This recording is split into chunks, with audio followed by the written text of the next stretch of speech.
Aleluia. Shalom, igreja. Vocês podem se assentar.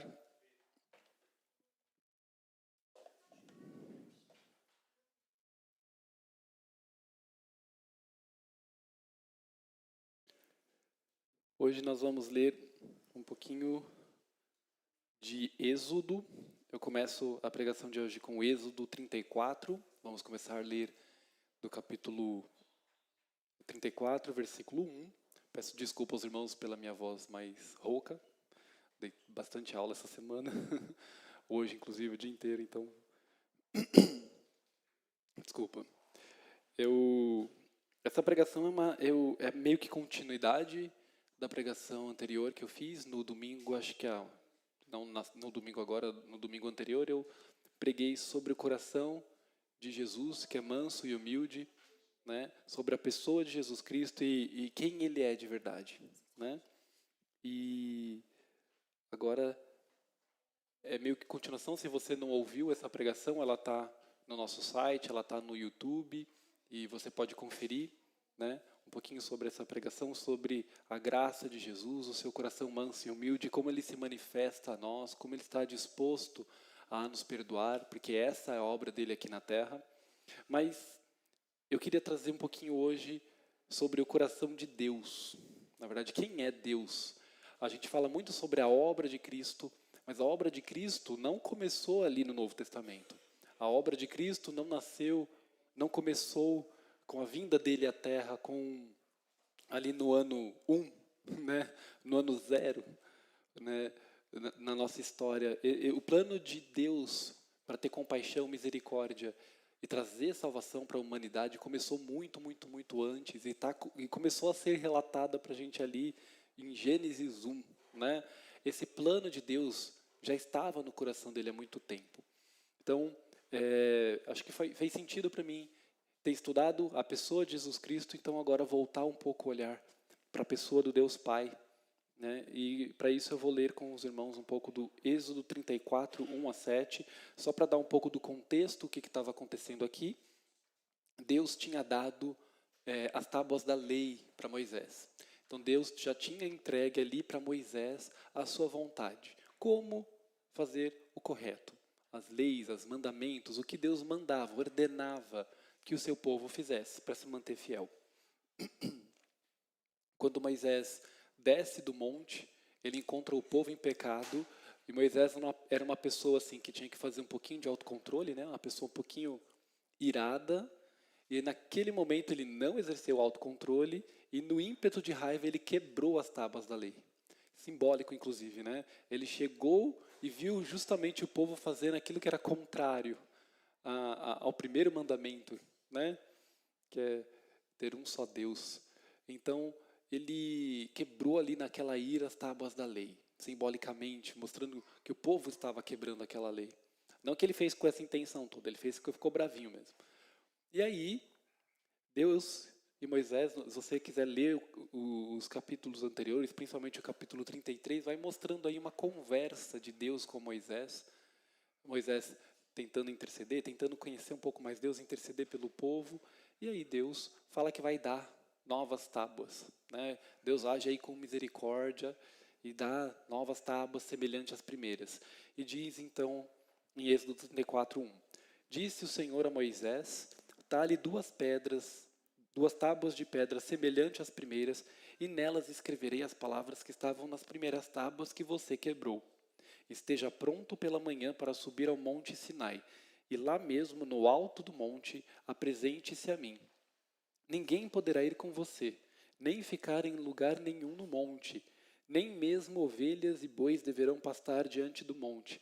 Assim, Moisés lavrou duas tábuas de pedra semelhantes às primeiras, e subiu ao monte Sinai, logo de manhã, como o Senhor lhe havia ordenado, levando nas suas mãos as duas tábuas de pedra. Então o Senhor desceu na nuvem, permaneceu ali com ele e proclamou o seu nome.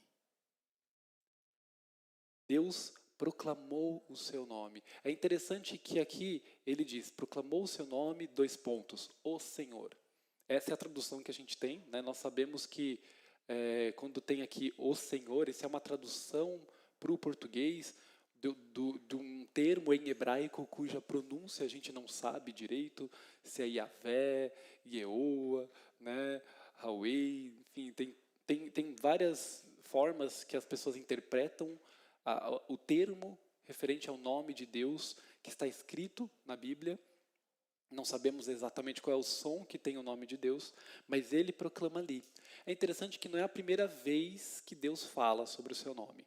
Quando Moisés estava lá no Egito, né, ele na verdade já havia fugido do Egito. Moisés nasceu no Egito como escravo, foi adotado pela filha do faraó e viveu como príncipe no Egito. Depois ele acaba tendo ali um momento que ele foge e passa muitos anos distante, passa muitos anos no deserto com outro povo. E um dia Deus o chama por meio ali da sarça ardente. Acho que é uma imagem que todo mundo tem na cabeça. A gente tem filmes, séries, enfim. É um trecho bem conhecido da palavra.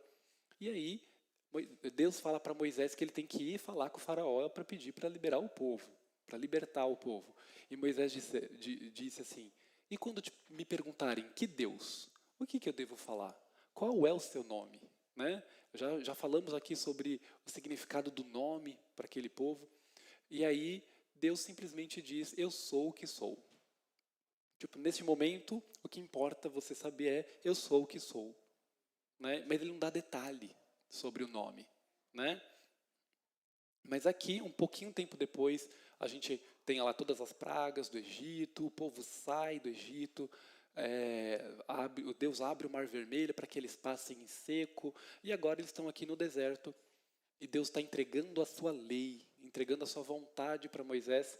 E aí, mesmo que Moisés não tenha pedido, neste momento Deus achou interessante proclamar o seu nome, fazer conhecido o seu nome.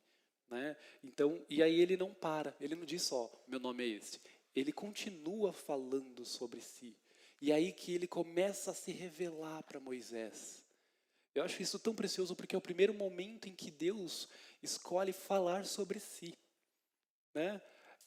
Eu tenho estudado, e eu vi uma frase que é muito interessante, que o nosso Deus, que é o verdadeiro Deus, ele é o único Deus que procura o seu povo. Ele não espera como os tidos como deuses, os outros deuses que ficam ali e o povo busca para buscar favor, para buscar conquista, para buscar benefícios. Deus, ele não espera, ele não fica parado esperando o povo vir até ele lhe ofertar alguma coisa. Não, Deus, nosso Deus, o verdadeiro Deus, ele busca a humanidade. Ele tem interesse em se revelar para a humanidade, tem interesse em se fazer conhecido para a humanidade.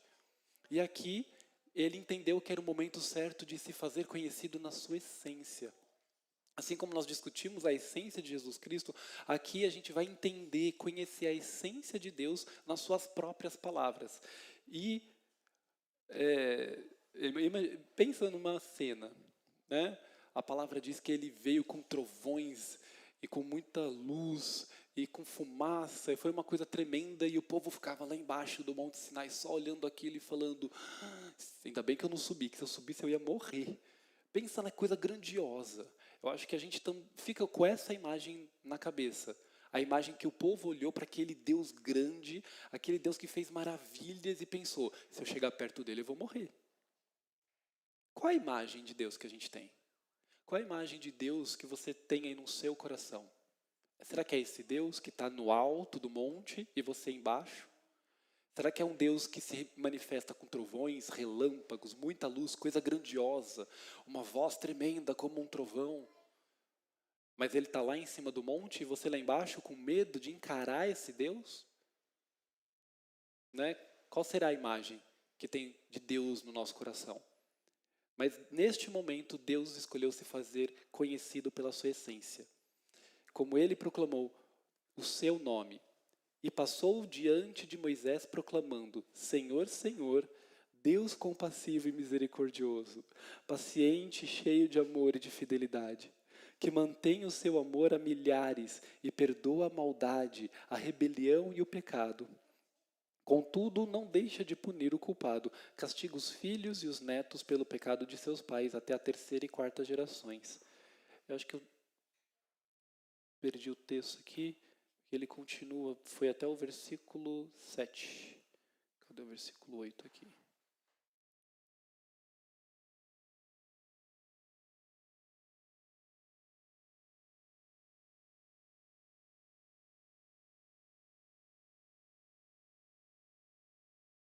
Vamos lá do 7, então. Que mantém o seu amor a milhares e perdoa a maldade, a rebelião e o pecado. Contudo, não deixa de punir o culpado. Castiga os filhos e os netos pelo pecado de seus pais até a terceira e quarta geração. É aqui mesmo que eu queria parar.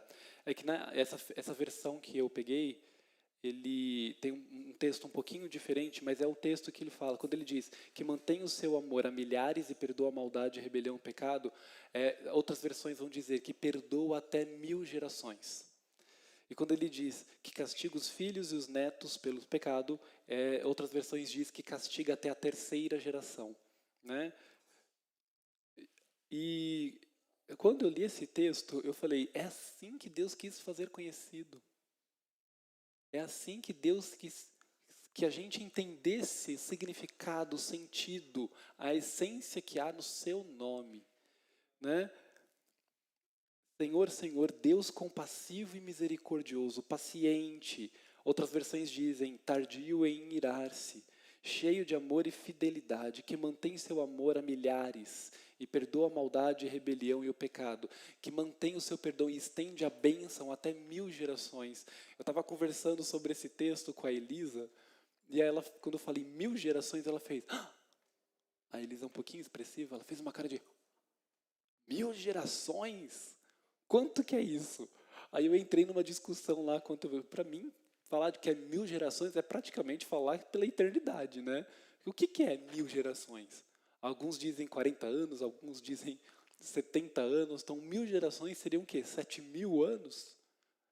Segundo o calendário judeu, a Terra tem 5000 e poucos anos, então ainda não deu. Então Deus está abençoando a gente ainda por algum bem que talvez Adão tenha feito. Olha que interessante. 7000 anos, talvez, para falar de 1000 gerações, isso é virtualmente eternidade. Mas ele também é justo. Ele castiga, ele visita a iniquidade até a terceira geração. Mas ele abençoa, estende a bênção e perdoa até 1000 gerações. Esse é o nosso Deus. Rico em misericórdia, tardio em irar-se. Esse é o nome do nosso Senhor. Essa é a sua essência. Para a gente ver então que quando Jesus fala que ele é perdoador, misericordioso, manso e humilde de coração, esse plano de Deus não veio ali com o nascimento de Jesus. Deus sempre foi assim. Deus sempre manifestou a sua misericórdia. Ele sempre teve a intenção de agir com misericórdia com o seu povo. Ele deu as segundas tábuas da lei já como manifestação da sua misericórdia. O povo pecou, o povo errou, o povo estava ali idólatra. E o que Deus fez? Eu vou acabar com esse povo de uma vez?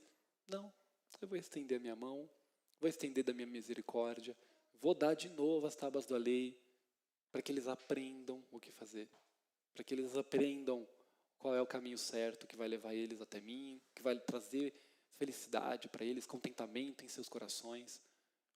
Ele estendeu a mão de novo, muito rapidamente.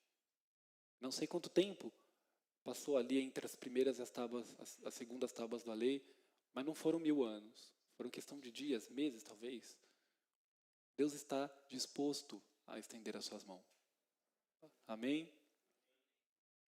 E talvez isso seja uma interpretação nova para algumas pessoas. Talvez você tenha aí no seu coração essa imagem de um Deus castigador, um Deus que está pronto para te castigar, está só esperando você fazer uma coisa errada. Tem tanta gente que prega isso.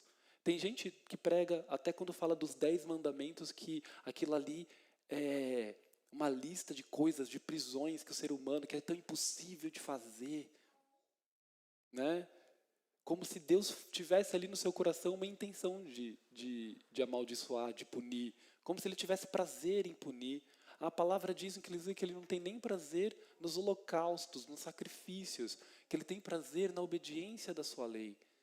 Ele criou esse sistema de sacrifícios para o povo poder se voltar para ele, para o povo poder se reconciliar com ele. Alguém tinha que pagar por aquele pecado. Então o povo imputava o pecado sobre o animal, né, o sacerdote, e aquele animal morria no lugar da pessoa, porque o salário do pecado é a morte. E ele enviou seu filho unigênito para morrer no nosso lugar, como aquele cordeiro pascal, né, que recebe sobre si os nossos pecados, para que nós pudéssemos ter vida. Ele fez isso por misericórdia. O sacrifício era um ato de misericórdia de Deus. Mas Deus não tinha contentamento nisso. Ele preferia que antes de ter que sacrificar, a gente tivesse obedecido. Tivesse olhado para a tua lei, olhado para a tua vontade, a manifestação da sua vontade, e ter atentado para aquilo como algo bom, algo que traz vida, que traz contentamento. Esse é o coração de Deus. Mas isso não é uma novidade para muitas pessoas. Na verdade, muitas vezes na Bíblia, quando o nome de Deus é citado, ou quando alguém está falando de Deus, esses trechos que eu acabei de ler são citados. Em Neemias 9, 17 a 19 diz: eles se recusaram a ouvir-te e esqueceram-se dos milagres que realizaste entre eles. Tornaram-se obstinados e na sua rebeldia escolheram um líder a fim de voltarem à sua escravidão. Então a gente está falando aqui do povo pecando. Mas tu és um Deus perdoador, um Deus bondoso e misericordioso, muito paciente e cheio de amor. Não parece aquele trecho que a gente acabou de ler? Então, aquele povo conhecia quem era Deus. Pelo menos algumas pessoas mantiveram ali no seu coração quem era Deus de verdade. Né? Porque, por isso não os abandonaste, mesmo quando fundiram para si um ídolo em forma de bezerro e disseram: esse é o seu Deus que os tirou do Egito, ou quando proferiram blasfêmias terríveis. Foi por tua grande compaixão que não os abandonaste no deserto, e de dia a nuvem não deixava de guiá-los pelo seu caminho, e de noite a coluna de fogo deixava de brilhar sobre o caminho que deviam percorrer. Inclusive ele cita aquela situação em que eles estavam no deserto. Quando ele cita o bezerro de ouro, é isso que levou Moisés a ficar tão irado. Quando ele descia com as tábuas da lei, ele via justamente o povo adorando este bezerro de ouro. Então quando Neemias fala aqui, ele está fazendo uma citação àquele texto. E aí ele sabe quem é Deus. Que Deus é compassivo e misericordioso. Tem muitos outros textos. Salmos 30, versículo 5. Pois a sua ira dura só um instante, mas o seu favor dura a vida toda. Acabamos de ver isso. A ira de Deus dura até a terceira geração, mas a misericórdia dura para sempre, dura 1000 gerações. Ele está parafraseando o que Deus disse aqui. Ele está falando com outras palavras o que Deus revelou. O choro pode persistir uma noite, mas de manhã irrompe a alegria, mas de manhã chega a alegria. Um texto que a gente gosta pra caramba, a gente canta. Mas por que isso? Porque Deus renova a sua misericórdia. Ele está disposto a fazer isso. Miqueias 7,18. Quem é comparável a ti, ó Deus, que perdoa o pecado e esquece a transgressão do remanescente da tua herança? Tu que não permaneces irado para sempre, mas tem prazer em mostrar amor. Deus tem prazer em demonstrar o seu amor. E um texto que eu gosto bastante, Salmo 78, 38. Contudo, ele foi misericordioso, perdoou-lhes as maldades e não os destruiu. Vez após vez, conteve a sua ira sem despertá-la totalmente. Eu vou ler de novo esse texto com vocês. Não sei se dê tempo de colocar ali Salmo 78, 38. Contudo, ele foi misericordioso, perdoou-lhe as maldades e não os destruiu. Vez após vez, conteve a sua ira sem despertá-la. A gente tinha acabado de ler que Deus tem prazer em mostrar amor. E aqui a gente lê um texto que fala que a ira de Deus tem que ser despertada. Olha que interessante. Deus está pronto, tem prazer em mostrar amor. Mas a ira dele tem que ser despertada. Porque Deus é amor. Mas às vezes a gente tem aquela visão de Deus que ele é ira. E que a gente precisa fazer algo para despertar o amor dele. Que a gente tem que merecer o amor dele. Eu preciso orar mais, eu preciso jejuar mais, eu preciso ser muito firme na igreja, eu preciso me arrepender, eu preciso fazer penitência, eu preciso me martirizar, eu preciso sofrer. Eu estou sofrendo na vida, é provação de Deus porque eu pequei, porque através desse sofrimento eu vou conhecer o amor de Deus. A gente criou no nosso coração a imagem de que Deus está pronto para irar, mas a gente fica incessantemente tentando despertar o amor dele. Por que a gente faz isso? Porque nós somos assim. A nossa natureza pecaminosa, caída, é assim. A gente se ira facinho. Quem aqui não se irou hoje? Tem alguém que pode dizer, hoje não teve nenhuma situação que tenha despertado a ira em mim? Ninguém levantou a mão. Eu me irei várias vezes. Nós estamos prontos para nos irar. Agora, quem aqui teve um ato de demonstração de amor hoje? Intencional. Com desejo. Como diz aqui, com prazer em mostrar amor. Aleluia, tem uma mão levantada. Né? Algo que você escolheu fazer, não porque você vai ter um benefício, porque você gosta da pessoa, mas simplesmente porque você quis demonstrar amor. A gente às vezes precisa ser provocado para manifestar amor. É mais fácil quando alguém chega e te dá um sorriso, te elogia, e você fala muito obrigado e dá um abraço, retribui. Quando alguém te provoca o amor, aí você retribui em amor. Não é? Mas a ira vem sozinha, né? Alguém olhou torto, você já sabe, tá olhando torto para mim por quê? A ira vem rápido, mas o amor precisa ser provocado no nosso coração. A gente acha que Deus é assim também, mas Deus é amor. Ele é amor. E nós precisamos, e a gente é insistente às vezes em provocar a ira dele. Nós não precisamos, corrigindo. Mas às vezes a gente provoca a ira dele. A palavra diz que nós provocamos a ira de Deus. Deus é amor, Ele está em amor. Mas a gente se esforça, a gente faz por onde provocar a ira dele. A ira de Deus é uma resposta a algumas atitudes nossas. Não é a essência dele. Não é a essência dele. Ele disse isso. A essência dele é compassivo, misericordioso, paciente, tardio em irar-se, algumas versões, né, coloca paciente como tardio em irar-se, cheio de amor e de fidelidade. Esse é o nosso Deus. Não aquele Deus irado que às vezes a gente criou na nossa cabeça. Esse é o nosso Deus. Essa é uma heresia. Essa ira de Deus, primeiro, é uma heresia que a gente precisa combater no nosso coração. Quantos nós estamos presos num ciclo de tentar fazer por onde merecer o amor de Deus, tentar fazer por onde despertar a misericórdia de Deus? Acho que o dia que eu conseguir vencer tal desafio, Deus vai me amar. Talvez você não proclame isso com seus lábios racionalmente, mas será que isso não está, às vezes, arraigado na imagem de Deus que a gente criou? A gente precisa combater isso, é uma heresia. Deus é amor e Ele está pronto para nos perdoar. Para finalizar, eu vou voltar um pouquinho no texto de Êxodo. A gente leu Êxodo 34, eu quero ler agora a partir do 33:18. Voltar um pouquinho, rebobina. O que Deus e Moisés estavam conversando antes de Deus falar quem Ele era, manifestar quem Ele era na sua essência. Então disse Moisés, peço-te que me mostre a tua glória.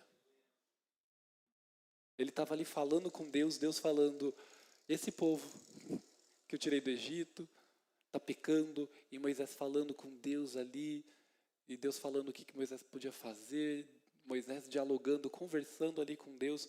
Chegou um momento que Moisés virou e falou, me mostra a tua glória. Acho que Moisés estava querendo falar, eu quero saber se isso que eu vou ter que encarar vai valer a pena. Eu quero saber, eu quero te ver, Deus. Me mostra a tua glória. E Deus respondeu, diante de você farei passar toda a minha bondade. E diante de você proclamarei o meu nome, o Senhor. Então, quando ele chega no versículo 34 e diz, o meu nome é o Senhor, ele está respondendo ao pedido de Moisés, que foi, me mostra a tua glória. A glória de Deus não é aquela coisa pesada. A glória de Deus. A gente até canta, eu estava até refletindo aquela Vem com o peso da tua glória, uma música que a gente canta tanto. A gente criou uma ideia de que a glória de Deus é necessariamente pesada. Ela só é pesada por causa do nosso pecado. Mas a glória de Deus não é o peso por si só. A glória de Deus não é pesada. A glória de Deus não é densa. A glória de Deus é leve. A glória de Deus é essa. Mostrarei, farei passar a você toda a minha bondade, e diante de você proclamarei o meu nome, o Senhor. Terei misericórdia de quem eu quiser ter misericórdia. Terei compaixão de quem eu quiser ter compaixão. Essa é a glória de Deus. Se você tem no seu coração essa oração, Deus me mostra a tua glória, acessa a glória de Deus, que é a sua compaixão, é a sua bondade, é a sua misericórdia. Quando a gente entender o que é a glória de Deus de verdade, quando a gente conseguir acessar a glória de Deus de verdade, a gente não vai ficar prostrado no chão, arrebentado por causa do peso. Porque Deus vai tirar esse peso. A glória dele é misericórdia, a glória dele é bondade, a glória dele é compaixão. Porque a gente fica lá estatelado no chão, achando que a glória está passando em cima da gente, que nem um rolo compressor. Estou falando de experiência minha até. É porque a gente está ali, voltado para o nosso pecado, voltado para o peso do nosso pecado.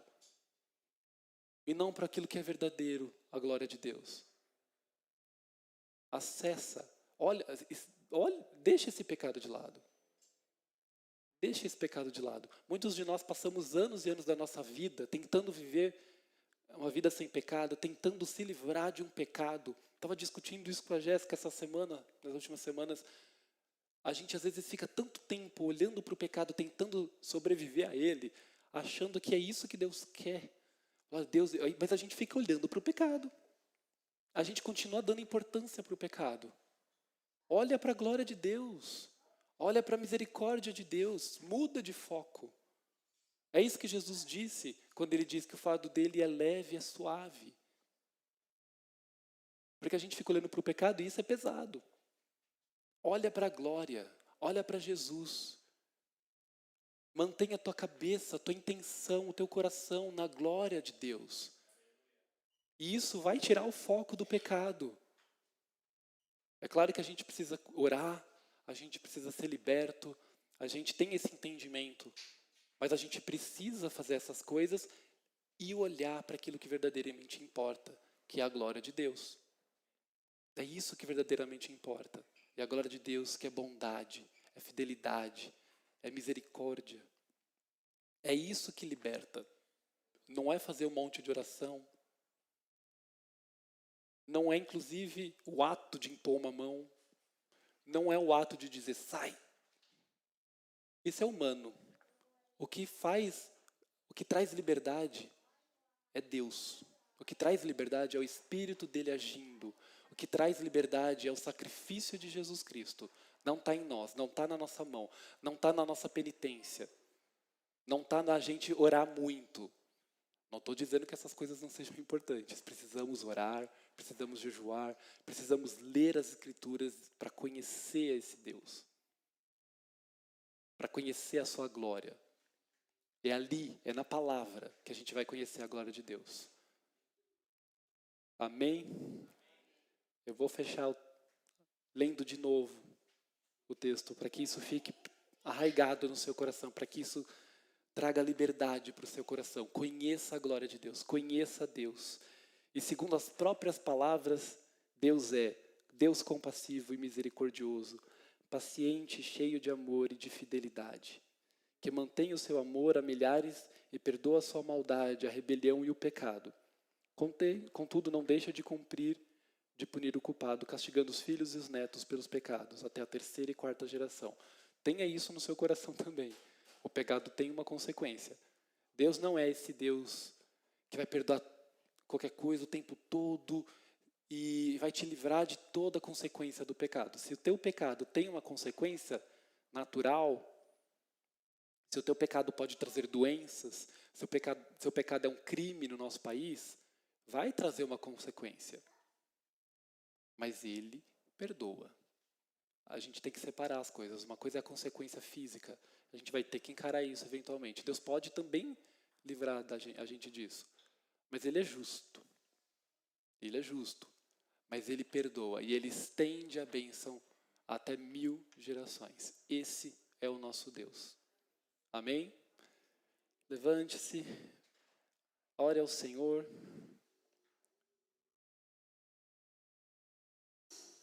Ore ao Senhor, mas com os seus olhos abertos, como quem olha para a glória de Deus.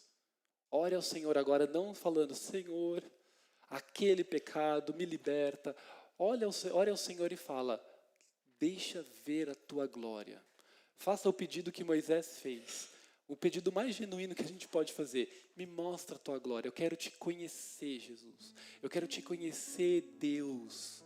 Eu quero conhecer a sua glória. E permita receber da glória de Deus nesse momento.